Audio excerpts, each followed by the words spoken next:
Take a breath. Needing a little help doesn't mean you're ready to surrender your independence. It doesn't mean you're done living life on your terms. Aging isn't an off switch. It's a slow dimmer. Some days you're just as steady and sharp as ever, maybe just a little slower tying your shoes. Other days feel heavier. But none of it means you're helpless. It just means you're human. And being human means you still deserve choices.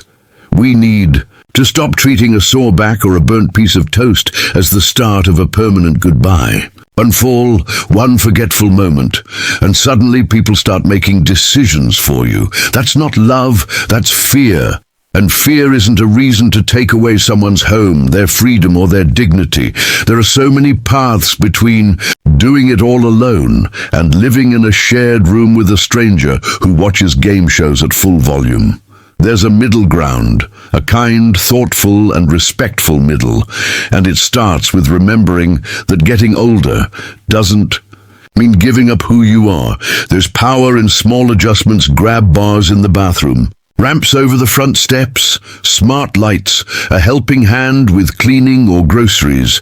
These things don't mean you're giving in. They mean you're choosing to stay in the life you've built. And pride? It's not about refusing help. It's about knowing when to say, I'll take it, but I'm not leaving. In-home support is still home. Maybe you don't need full-time care. Maybe just someone to check in, a ride to the doctor, a few meals a week, someone to help with the laundry or go over the bills with you. You still get to wake up in your own bed, watch the birds out your kitchen window, sit in your favorite chair. Not some institutional recliner that smells like antiseptic and compromise, because what we lose as we age isn't our abilities, it's our control. And that's what hurts most. Being surrounded by people who love you is beautiful, but being overruled by them, even out of love, can feel like erasing the life you've spent decades creating. Let's talk about what you want. If the fridge is empty, the bills are late, and the cat's been eating cereal, yes, it's time to have a real conversation. But that conversation should be built on compassion, not panic. Not how do we take over, but how do we help you stay? Assisted living at home, multi-generational living, trusted friends moving in to help out, seniors housing with independence built in.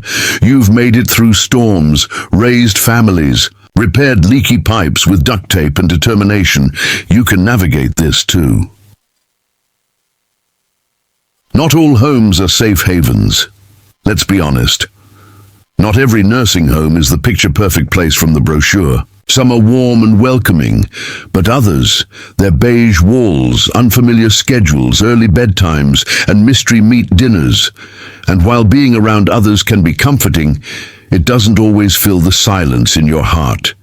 There's a difference between being surrounded and being seen. Aging isn't a crisis. It's a chapter, and it's a chapter you still get to write. That's why you need to speak up, to tell your family, I'm still here, I still have a say, and I still have plans. It's okay to need help. That doesn't make you weak. It makes you real. But how that help is given, that matters. It should support your life, not replace it. Maybe you've always loved sitting on the porch at 4 p.m., a cup of tea in hand, watching the light shift. You shouldn't have to give that up for a hallway of fluorescent lights and a TV stuck on channels you didn't choose. What thriving looks like. We don't talk enough about thriving after 70, after 80, after 90. But thriving doesn't come from being managed.